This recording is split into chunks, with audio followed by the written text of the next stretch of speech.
Army chief Bajwa साहब और उनके साथ DGIS है, अगर मैं गलत नहीं कह रहा, वो हैं जनरल फैज़ साहब हैं। तो वो गए थे सऊदी अरेबिया के दौरे पे भी गए थे और उसके बाद वापस भी आ चुके हैं। जो हमारी इतला है कि हिज बैक टू पाकिस्तान, और उनकी वहाँ पे कुछ उनकी आर्मी के जो लोग थे, सऊदी आर्मी कमांड थी, उनसे मुलाकातें हुई हैं।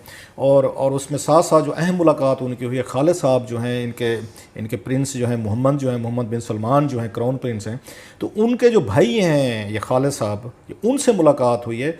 और जो मेरा ख्याल खबर बन रही है या सामने स्टोरी आ रही है कि हम तो एक्सपेक्ट किए बैठे थे कि इनकी मुलाकात जो है शहज़ादा उनसे होगी, MBS से, जिनको MBS कैसे हैं उसमें मोहम्मद बिन सलमान कहते हैं, उनसे मुलाकात होगी। उनकी तो खैर वो कह रहे हैं तबीयत वैसे ठीक नहीं है, ये जो बादशाह सलामत हैं, ये सलमान साहब जो हैं, उनकी तो तबीयत ही ठीक नहीं है। और ये कहा जा रहा है MBS जो है वो उनकी सेहत का ख्याल रख रहे हैं। लिहाजा जो अब तक हमारी कुछ ज़राए से बात हुई है डिप्लोमेटिक से, तो वो ये कह रहे हैं कि उन्होंने अपनी मुलाकात इनसे नहीं की, लेकिन उन्होंने अपने छोटे भाई को कहा है, जो उनका मेरा ख्याल है अगर डिफेंस के मामला सारे वगैरह देखते भी हैं, उनको कहा है। आमिर साहब, आपके पास क्या इतलात है? क्योंकि मुझे पता चला आपके पास कुछ हैं कि डिफ्यूज़ हो गया सिचुएशन, बातचीत या नॉर्मलिसी आ गई है, या अभी कोई आपको लगता है कि इरिटेंट्स बाकी हैं और ये मामला इतना जल्दी सेटल होने वाला नहीं है? क्लास साहब, ये जो सऊदी अरेबिया से इतलाएँ आई हैं, उनका ये कहना है कि वक्ती तौर पे हालात डिफ्यूज़ हो गए हैं। अच्छा, हो गए हैं, मगर उसका मतलब ये है कि हालात मज़ीद ख़राब होने से रुक गए हैं। इसका ये मतलब हरगिज़ नहीं है कि हालात पहली वाली सतह पे आ गए हैं या बेहतर हो गए हैं, बिल्कुल ऐसा नहीं हुआ। सऊदी अरेबिया के अंदर आपको पता है, वहाँ पे क्योंकि मोनार्की है, फिर वहाँ पे शख्सियत के इर्द गिर्द और ख़ासतौर मोहम्मद बिन सलमान जो हैं, उनके इर्द गिर्द पूरी सऊदी अरेबिया की पॉलिटिक्स और पावर के पॉलिटिक्स जो है ना घूमती है। और शाह सलमान क्योंकि बीमार भी हैं, तो वर्चुअली किंग इस वक्त वही हैं, क्राउन प्रिंस होने के अलावा वर्चुअल किंग वही हैं, MBS। तो MBS हैं बिल्कुल। तो उनके यहाँ सिंबलिज़म मैटर करता है। जिस तरह हमारे यहाँ जब वो मोहम्मद बिन सलमान आए थे, तो इमरान खान ने प्रोटोकॉल को बालाई ताक रखते हुए जो है ना उनकी गाड़ी खुद ड्राइव की थी। तो जब यहाँ से इमरान खान वहाँ जाते थे तो उन्होंने भी उस तरह की ही रेसिप्रोसिटी की थी। मगर इस दफ़ा वो गर्म जोशी नहीं आई, ये शाह महमूद कुरैशी साहब के इस बयानात का। और वो एक बयान नहीं था ये वाला, उससे पहले भी वो तसलसल देख रहे थे कि हमारा ईरान और टर्की की तरफ शायद झुकाव हो रहा है। उनको ये लग रहा है कि सऊदी अरेबिया की कास्ट पे हो रहा है, उनको अंडरमाइन किया जा रहा है। सो ये गिलो शिकवे का सिलसिला 5-7 माह से चल रहा था। इसकी कल्मिनेशन जो है शाह महमूद कुरैशी के उस बयान के बाद हुई। ये जो पैसे रोके गए थे, ये 5 माह पहले रोके गए थे। तो अभी डिफ्यूज़ हो गया है कि हालात मज़ीद ख़राब नहीं हो रहे, मगर ये it will take a while. वो ये कह रहे हैं थोड़ा वक्त गुजरेगा।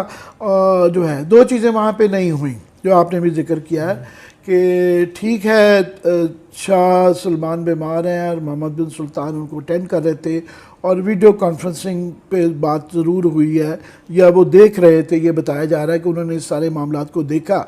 मगर Pakistan army chief general Bajwa की मोहम्मद बिन सलमान साहब से मुलाकात नहीं हो सकी। DGIS भी थी, तो वो खुद नहीं मिले। ये नॉर्मली सऊदी अरेबिया जब अपना जस्चर देना चाहते हैं तो प्रोटोकॉल तोड़ के जो है इस तरह के जस्चर दिए हैं। ठीक है, बीमारी का उज़र था, मगर बहरहाल मुलाकात नहीं हुए। दूसरा ये नहीं हुआ कि इस मुलाकात के साथ ही, वरना ये एक तरीकाकार होता है कि एक पैकेज दे दिया जाता है कि जनाब आपके ये पैसे जो हम ले रहे थे, अगर इससे गलत फहमी हुई है, ये बहाल कर दिए। ना सिर्फ बहाल कर दिया, आपकी डिफर्ड पेमेंट भी रुकी भी दोबारा रिव्यू कर दी, बल्कि मज़ीद भी ये आपको दे दिया। ऐसी कोई अनाउंसमेंट फाइनेंशियल भी नहीं हुई, कोई ट्रेड वर्कर्स के हवाले से। हालांकि वो ये कहा जा सकता है कि चीफ ऑफ आर्मी स्टाफ क्योंकि आर्मी के चीफ हैं तो मिलिट्री टू मिलिट्री हुआ है, मगर बहरहाल सबको पता था कि वो ये सफारती मामलात भी तय करने गए हैं। सो लेट्स से कि ये फ़िलहाल जो है मज़ीद ख़राब होने से तल्लुकात रुक गए हैं। मेरा जो मैं वही कह रहा हूँ, जो हमारे लिए मेरा अगला डिप्लोमेटिक बातें हैं, इसलिए बड़ी संजीदा तरीके से हम भी कहना चाहते हैं, कोई बहुत ज़्यादा इसको सेंसेशनलाइज नहीं करना चाहते। लेकिन जैसे आपने कहा बड़ा इंपॉर्टेंट है कि उसका मतलब MBS उसका शहजादा मोहम्मद का ना मुलाकात करना, कोई इतनी ज़्यादा उनके पास अपने जेट्स हैं, जहाज़ हैं, कितनी देर लगती है आपको आना और 1 घंटे या आधे घंटे के लिए, ताकि ये समझा जाए कि उन्होंने जो पाकिस्तान से गेस्ट गए हुए थे बड़े एक उसमें वोलाटाइल सिचुएशन में उन्होंने इंपॉर्टेंस दी है। सो ये कहीं ना कहीं पे थोड़ा सा मेरा ख्याल है एक अनईजी रिलेशनशिप या सऊदीज़ की तरफ से, जैसे आपने कहा मोनार्की है या उनके जहन में है, वो ज़रूर उस पर एक उसके जेस्चर है। एक और बात पे ज़रूर मुझे बताएं कि एक और इरिटेंट जब यहाँ इन मुलाकातें हो रही थी आर्मी चीफ साहब की वहाँ से उनके डिफेंस के लोगों से या उनके पूरे उनके भाई से MBS के भाई से हो रही थी, उसी वक्त शाहमुद कुरैशी साहब जो हैं कतर के एम्बेसडर को उन्होंने, ये खालिद साहब शायद उनका नाम हिज एक्सीलेंसी का, उनको बुला के फॉरेन ऑफिस में मुलाकातें कर रहे थे। इस पे भी सुना है सऊदीज़ जो है ना वो कहते हैं भाई साहब आप एक दिन जो है मतलब आपने ज़रूर उसी दिन कोई ना कोई यहाँ पे शाहमुद कुरैशी साहब ने उन्होंने अपना मेला रचा लिया कि अगर उधर वो सऊदीज़ में गए हुए हैं DG ISI और आर्मी चीफ, तो हम भी ये मैसेज दे रहे हैं, क्योंकि कतर का और सऊदीज़ का हम सबको पता है कि क्या उनका है। ये कुरैशी साहब को इससे तो ये पता चल रहा है कि ये तो टीम वर्क है। लोग तो कह रहे थे शायद कुरैशी साहब ने अकेले ऑपरेट किया, but it seems team work, एक दिन इंतजार नहीं हो सकता था। सऊदी अरेबिया की बड़ी हसासियत है कई चीज़ों पे, और इस वक्त जबकि ये टेंशन चल रही थी तो ये एक इशू को भी उन्होंने नोट किया ज़रूर है कि उसी दिन ही जब चीफ ऑफ आर्मी स्टाफ की मुलाकात वहाँ पे जारी थी तो यहाँ कतर के एम्बेसडर के साथ मिले थे, आगे पीछे किया जा सकता है, तो वो भी इन चीज़ों का सिंबलिज़म देखते हैं। तो बिल्कुल थोड़ा सा ये भी उन्होंने नोट किया है, और ये हमें सऊदी अरेबिया से बातचीत के दौरान पता चली। हमने तो खुद भी गौर नहीं था किया कि ये मुलाकात हुई है। तो ये चल रहा है क्योंकि उनका ज़्यादा हसासियत जो है वो ज़्यादा जज्बाती मामलात में है। हमारी अरेबिया का टर्की ईरान के साथ, तो अब देखें ना वेरियस लेवल के इश्यूज हैं। एक शिया सुन्नी का तजाद रहता है, एक मोनार्की वर्सेस ये पॉपुलर मूवमेंट का रहता है, अरब अजम का रहता है, फिर अरब और तुर्कों का एक रहता है। सो ये काफ़ी लेयर्स हैं। फिर इलाकाई ब्लॉक्स की पॉलिटिक्स है वहाँ पे।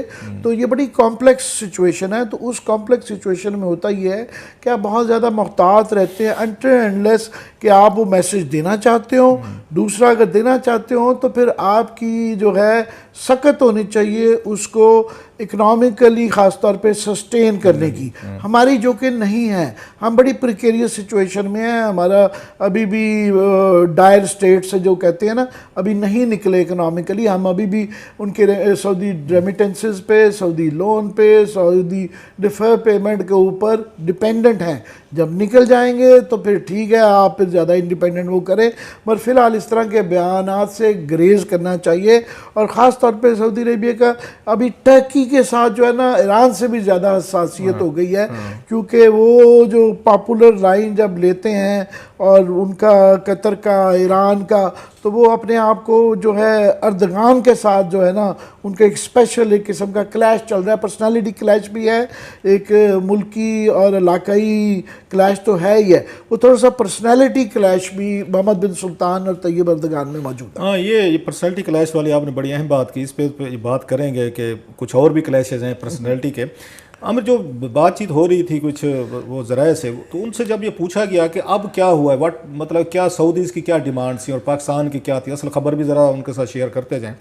तो हमें ये बताया जा रहा है ज़राए से, वो ये कह रहे हैं कि सऊदीज़ ने कोई लंबी चौड़ी लिस्ट नहीं रखी इनके सामने। उन्होंने कहा जनाब कि हमें सिंपली ये चाहिए कि आप जिस ब्लॉक की तरफ जा रहे हैं, आपके हमारे बड़े रिलेशनशिप थे और आपको पता है जैसे आपने भी कहा पिक्यूलियर हमारी एक उसकी सिचुएशन है उनके साथ। उनको इस बात पे एतराज़ है कि आप उसको तुर्की को या तैयब अर्दगान साहब को, जिनके साथ इनके मसाइल हैं, आप उनको ज़्यादा ऊपर लेके जा रहे हैं। जो पाकिस्तान मतलब वो बात ऑब्वियस भी है, सपोर्ट हमने करते हैं, बंदे आपके हम अपने यहाँ मंगवाते हैं। बल्कि उसने सीरी ने भी लिखा अपने आर्टिकल में कि आगे वो जो विजन 2030 है उसका जो MBS का, तो उसमें हमने और लाखों पाकिस्तानी लेंगे, यहीं से लेंगे। सो इंसेंटिव भी साथ में रखा है उन्होंने।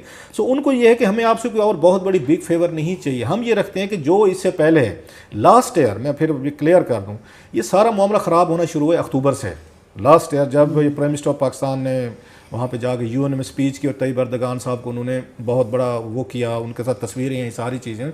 सऊदी उस पर भी नाराज़ हुआ कि जहाज़ हमने दिया, रायल शहजादे ने दिया, हमारे जहाज़ पे गए हैं और लीडर आपने जाके तैयब अर्दगान साहब को वहाँ पे बना दिया। ये उनके कंसर्न थे। जो बाद में खबरें भी आई कि रस्ते से उन्होंने वापस बुलवा लिया अपना जहाज़। तो उसके बाद तो बात समझ में आती है कि उस वक्त हम नहीं मान रहे थे कि स्टेट लेवल पर नहीं होती, लेकिन अब तो लगता है उस बात पर नाराज़ है। प्लस वो एक और बात भी उसमें आ रही है कि उस पर भी थोड़े से उस पर अफेंड हुए हैं कि आपने खड़े होकर कहा जी कि हमें सऊदीज़ ने कहा जी हमारी उनसे आर्बिट्रेशन करें। वो कहते हैं जी इन्होंने खुद कहा कि हमें कहा प्राइम मिनिस्टर ऑफ पाकिस्तान ने जी मैं आर्बिट्रेशन करवाता हूँ, हमने कहा चलें ठीक है जी, और फिर जाके कह दें नहीं जी सऊदीज कह रहे हैं या उस पर कह रहे हैं, वो भी उनको थोड़ा सा वो लगा। सो ये प्रॉब्लम शुरू हुए जब लास्ट ईयर अर्दगान साहब के साथ इनकी तस्वीरें आई, इनके साथ बड़ा इनका आपको याद होगा उन्होंने इनको चूमा वगैरह सब कुछ किया, उन्होंने जो इनका ये बोसा वगैरह लिया एज ए कम्प्लीमेंट के तौर पर। सो वो ये समझ रहे हैं कि आप हमारे साथ थे, हमारे साथ खड़े थे, तो हमारे साथ ब्लॉक में खड़े रहें रादर देन ज्वाइनिंग अनदर। उनकी एक ही डिमांड है, ये डिमांड पाकिस्तान मीट कर सकेगा तुर्की ईरान? नहीं, हमारी बड़ी क्लियर पॉलिसी है मेरा ख्याल उसमें कि हमारे ईरान के साथ हमसाया मुल्क के अपने तल्लुकात है, इंडिपेंडेंट है, और हमेशा हमने बैलेंस किया है। टर्की के साथ हमारी बहुत ज़्यादा पीपल टू पीपल प्यार, तारीखी तौर पे प्यार है, मोहब्बत का रिश्ता है, वो भी वैसे ही रहेगा, सऊदी अरब से रहेगा।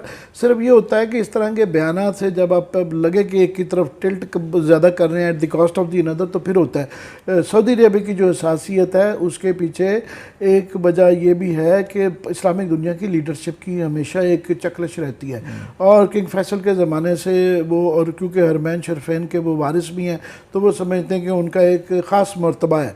तो ये तैयब अर्दगान साहब को रिसेंटली ये उस्मानिया की एहया और ये बहुत ज़्यादा वहाँ पे ये ड्रामे श्रामे बनने और पाकिस्तान में बड़े पॉपुलर हुए हैं, तो उनको ये लगता है कि ये इस्लामिक दुनिया की लीडरशिप के ये भी कंपेटिटर हैं। और क्योंकि सऊदी अरेबिया में स्ट्रीट्स के ऊपर एक थोड़ा सा तलातुम है कि वहाँ पे सऊदी अरेबिया के ओपन अप करने से, क्लब खोलने से, औरतों की आज़ादी, नए शहर और ये बातें, और फिर यूएई के इसराइल को एक्सेप्ट करने से, ताल्लुकात बहाल करने से, और अब सुना है अमान और बहरीन भी उस पाइपलाइन में हैं, तो आम सऊदी शहरी जो है वो थोड़ा सा उसकी हसासियत बढ़ गई हुई है, और उसको मद्देनज़र रखते हुए सऊदी जो लीडरशिप है, मोनार्की है, वो समझते हैं कि ये उसको हवा दे रहे हैं तैयब अर्दगान साहब।